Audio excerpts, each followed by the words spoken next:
वृंदावन शहर में एक वैद थे जिनका मकान भी बहुत पुराना था। वैद साहब अपनी पत्नी को कहते कि जो तुम्हें चाहिए एक चिट्ठी में लिख दो। दुकान पर आकर पहले वह चिट्ठी खोलते, सामान के भाव देखते, फिर काना से दुआ करते कि सावरे, मैं केवल तेरी इजाजत से तुझे छोड़कर यहाँ दुनिया में आ बैठा हूँ। तू मेरी आज की व्यवस्था कर देगा। उसी समय यहाँ से उठ जाऊंगा। और फिर कभी सुबह 9:30, कभी 10 बजे वाघ जी रोगियों की दवा देकर वापस अपने गांव चले जाते। एक दिन वेद जी ने दुकान खोली, फिर चिट्ठी खोली तो देखते ही रह गए। एक बार तो उनका मन भटक गया। उन्हें अपनी आंखों के सामने तारे चमकते हुए नजर आ गई, लेकिन जल्द ही उन्होंने अपने मन पर काबू पा लिया। आटे, दाल, चावल आदि के बाद पत्नी ने लिखा था, बेटी की दहेज का सामान लाना है जी। कुछ देर सोचते रहे, फिर बाकी चीजों की कीमत लिखने के बाद दहेज के सामने लिखा, यह काम मेरा कान्हा का है, कान्हा ही जाने। एक दो मरीज आए थे, उन्हें वे जी दवाई दे रहे थे। इसी दौरान एक बड़ी सी कार उनकी दुकान के सामने आकर रुकी। दोनों मरीज दवाई लेकर चले गए। वह साहब कार से बाहर निकले और राधे राधे करके बेंच पर बैठ गए। वेद जी ने कहा कि अगर आप अपने लिए दवा लेनी है तो आपकी नाड़ी देख लूं। उस आदमी ने कहा कि वेद जी, मुझे लगता है आपने मुझे पहचाना नहीं। मैं 15-16 साल बाद आपकी दुकान पे आया हूँ। आपको पिछली मुलाकात की बात सुनाता हूँ, फिर शायद आपको सारी बातें याद आ जाएगी। वेद जी, मैं 5-6 साल से इंग्लैंड में रहता हूँ। इंग्लैंड जाने से पहले मेरी शादी हो गई थी, लेकिन अब तक बच्चा नहीं हुआ। यहाँ भी इलाज किया और इंग्लैंड में भी करवाया, लेकिन हमारी किस्मत में शायद बच्चा नहीं था। आपने कहा, मेरे भाई, आपने भगवान से निराश ना हो। याद रखो, उसके खजाने में किसी चीज की कोई कमी नहीं है। औलाद, मान, धन, दौलत और खुशी, गम, जीवन, मृत्यु सब उसी के हाथ में है। किसी वेद के हाथ में कुछ भी नहीं है। अगर औलाद होनी है तो मेरे सावरे के आशीर्वाद से ही होनी है। औलाद देनी है तो उसी ने देनी है।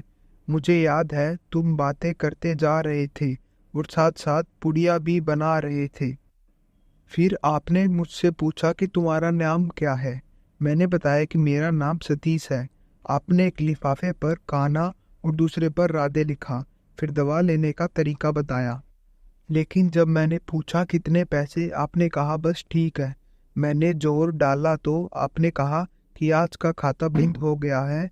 मैंने कहा, मुझे आपकी बात समझ नहीं आई। भाई, आज के घर खर्च के लिए जितनी रकम वेद ने कान्हा जी से मांगी थी, वह सावरे ने उनको दे दी है। अधिक पैसे वे नहीं ले सकते। मैं बहुत हैरान हुआ और शर्मिंदा भी हुआ कि मेरे कितने घटिया विचार थे और यह वेद कितना महान व्यक्ति है। मैंने जब घर जाकर बीवी को दवा दिखाई और सारी बात बताई तो उसके मुंह से निकला, वो इंसान नहीं कोई फरिश्ता है और उसकी दी हुई दवा हमारे मनोकामना जरूर पूरी करेगी।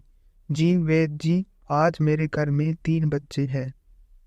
हम पति पत्नी हर समय आपके लिए दुआ करते हैं। जब भी वृंदावन में छुट्टी में आए, कार उधर रोकी, लेकिन दुकान को बंद पाया। कल दोपहर भी आया था, दुकान बंद थी। एक आदमी पास ही खड़ा हुआ था। उसने कहा कि अगर आपको वैद्य जी से मिलना है तो सुबह 9 बजे अवश्य पहुंच जाएं, वरना उनके मिलने की कोई गारंटी नहीं। इसलिए आज सवेरे सवेरे आपके पास आया हूँ। वेद जी, हमारा सारा परिवार इंग्लैंड में बस चुका है। केवल एक विधवा बहन अपनी बेटी के साथ वृंदावन में रहती है। हमारी भांजी की शादी इस महीने की 21 तारीख को होनी थी। इस भांजी की शादी का सारा खर्च मैं अपने जिम्मे लिया था। 10 दिन पहले इसी कार में उसमें पानीपत अपने रिश्तेदार के पास भेजा कि शादी के लिए जो चीज चाहिए खरीद ली। उसे पानीपत जाते ही बुखार हो गया, लेकिन उसने किसी को नहीं बताया। बुखार की दवा खाती रही और बाजारों में फिरती रही। बाजार में फिरते फिरते अचानक बेहोश होकर गिरी। उसे अस्पताल ले गई। वह बेचारी इस दुनिया से चली गई। इसके मरते ही नहीं जाने क्यों मुझे और मेरी पत्नी को आपकी बेटी का ख्याल आया। हमने और हमारे सभी परिवार ने फैसला किया है कि हम अपनी भांजी की सभी दहेज का जात सामान आपके यहाँ पहुँचा देंगे। शादी जल्द है तो इंतजाम खुद करेंगे, और अगर अभी कुछ देर है तो सभी खर्च के लिए पैसा आपको नकदी पहुँचा देंगे। आप कृपा करके मना मत करना, अपना घर दिखा दें ताकि सारा सामान वहाँ पहुँचाया जा सके। वेद जी हैरान परेशान हुए बोले, सतीश जी, आप जो कुछ कह रही हैं मुझे समझ नहीं आ रहा। मेरा इतना मन नहीं है। मैं तो आज सुबह जब पत्नी के हाथ की लिखी हुई चिट्ठी यहाँ आकर खोलकर देखा तो मिर्च मसाले के बाद जब मैंने शब्द पढ़े बेटी के दहेज का सामान, तो तुम्हें पता है मैं क्या लिखा? आप खुद यह चिट्ठी जरा देखें। सतीश जी यह देखकर हैरान रह गए कि बेटी की दहेज के सामने लिखा हुआ था, यह काम कान्हा का है, कान्हा ही जाने। सतीश जी यकीन करो, आज तक कभी ऐसा नहीं हुआ था कि पत्नी ने चिट्ठी पर बात लिखी हो और मेरे सामने ने उसका उसी दिन व्यवस्था ना कर दिया हो। आपकी भांजी की मौत का मुझे सदमा है, अफसोस है, लेकिन मैं सावरे की कुदरत से हैरान हूँ कि वो कैसे अपना काम दिखाता है।